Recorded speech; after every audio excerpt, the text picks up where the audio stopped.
What's up guys, Cheap Beast aka Noah back today bringing another video. This time we're doing the best sneakers for fall 2021. I'm just gonna let you guys know now, I don't think I've done this list before, but everything on here is like brown or like a dark color. For some reason I just like wearing that in the fall. I wear a lot of like black and that kind of stuff, so for some reason I felt like brown and like dark grays and stuff like that works for fall. So everything on this list is basically on with that. So there's gonna be 10 sneakers. There's no real order. I didn't like rank them or anything. I just gave you guys 10 sneakers. Nothing's like crazy expensive, but usually I like split this up between like retail ones and then like hype ones or more expensive ones. I kind of just all combined into one list. If you guys want to see a retail one, leave me a comment below and tell me guys you want to see a bunch of these sneakers for retail. But this is just a bunch of stuff that's pretty just all over the place. So with that being said, let's just get right into the list. So most of these sneakers actually came out within the last year, so basically since fall last year to fall this year. If you guys don't have seasons really like I do, then this list doesn't really matter to you, but fall is probably like my favorite season, so that's why I felt like I had to do this list. But everything within the last year, this is actually going to be the oldest sneaker on here, which is the Jordan 1 Mocha. It released on Halloween last year. It's currently reselling for $515. All these numbers are from StockX. I got them like a couple days ago, so it might be different if that was the last day at the time that I got them.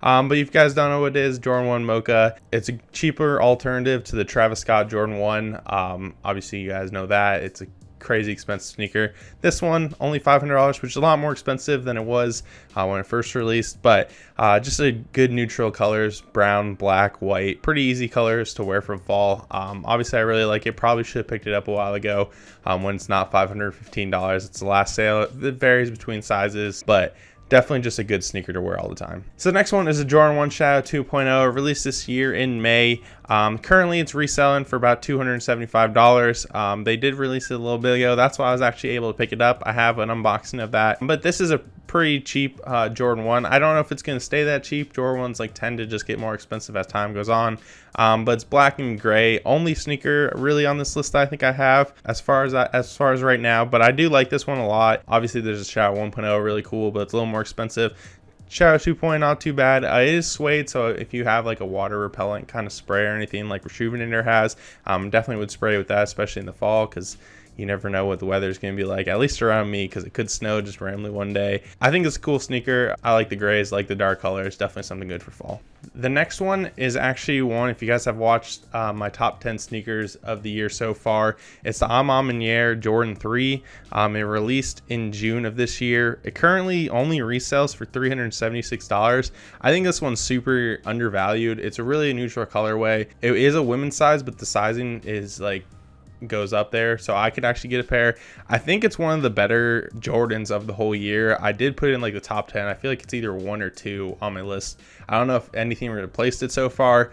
I would have to do that list again at the end of the year. I think it's super undervalued, and I feel like it's going to keep going up, especially if the Jordan 1 colorway that might be coming out gets released. But Jordan 3, I think it looks really good, really basic, and I think it's just a good looking collab, and supposedly the quality is really good too. So for only $375 is the last sale. I think it's one of the easier sneakers to get and one of the more accessible ones. The next one, I actually picked something a little more basic just because I think it's like pretty easy colorway to wear, but it's a Jordan 4 White Oreo. It released in July of this year. Currently it's reselling for $360, somewhere around there. Actually, I feel like when I talked about the release of these, I definitely undervalued these. I thought they were kind of just basic Jordan 4s. So I think they retailed for $220 and now they're going for $360. So there may be like a restock or something. I know I've seen like random drops of them on sneakers a little bit ago, so maybe it'll come down a little bit, but it's just a really easy colorway to wear. I mean, mostly white. Anything that's like that white and gray, it's gonna be easy to wear. So, and I like high tops a lot in the fall and when it gets colder,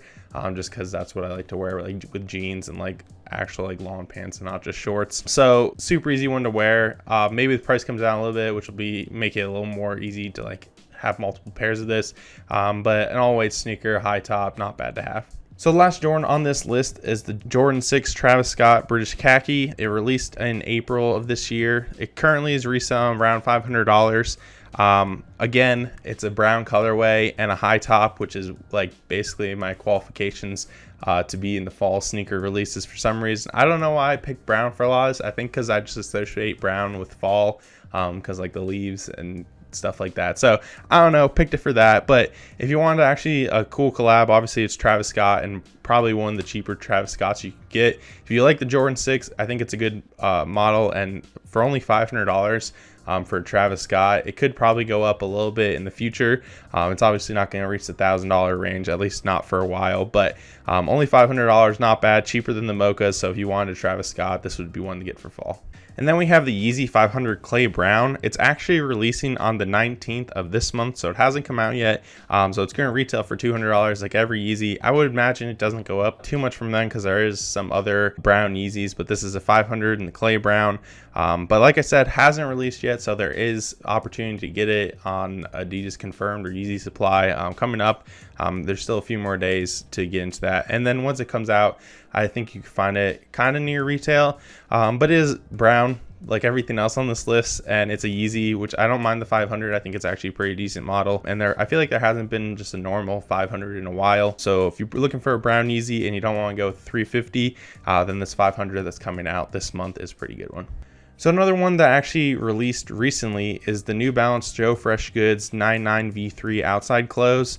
It currently resales for $390. It just released like a week ago. But this one is another brown like suede colorway, but there is some more blues and greens on this, which I think definitely makes it stand out more than other just basic brown sneakers.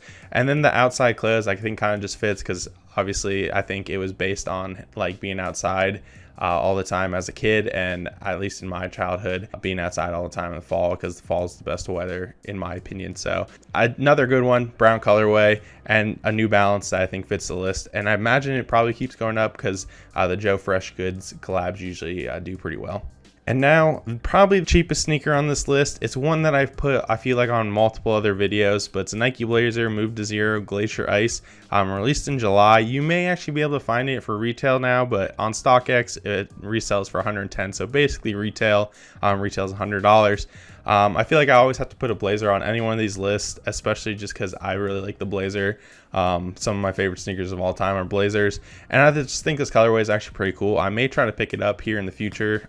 It's different than just like a basic like white blazer, but it's also like this Move to Zero, so it's moved to like zero waste and carbon emissions. So I think it's pretty cool. Definitely one that I think would just work. Plus it's a high top, and like I said, I like the high tops for fall when it gets a little colder. So I think it's a good one. I love the blazer, so I had to put it on here. Another one that hasn't released yet, actually releases the same day the video goes up on the 15th.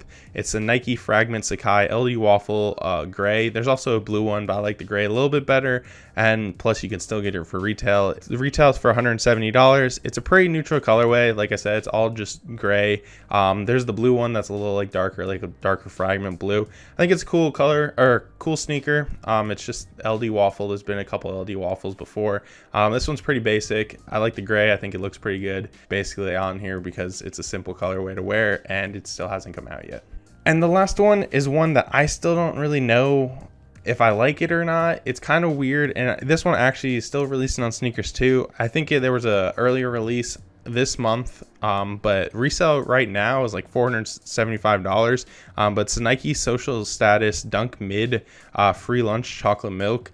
It's a weird colorway, and I feel like the colors are pretty weird, but if you're like into it, I think it's a really good sneaker. Plus it's a cool collab, so anytime a collab comes out, it definitely goes a little bit more expensive.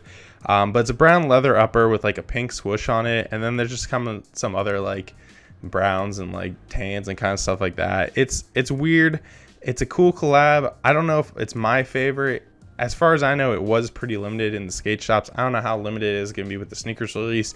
I didn't realize there was a sneakers release when I made this initial list, but definitely something that if you're into, try to pick up. And I think it's different from a lot of the other ones. It definitely stands out, but it's not my favorite, but I feel like it could fit on this list, and that's why I had to put it on here.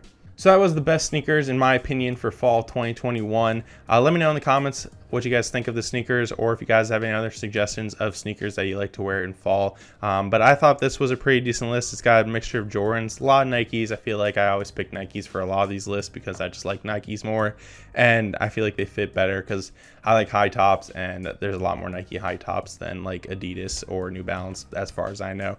There's obviously a lot of other sneakers out there, and everyone has their own opinions, but this is this is why I decided to put it in my list. So thank you guys for watching. Don't forget to leave a like, comment, subscribe, and yeah, I'll see you guys later.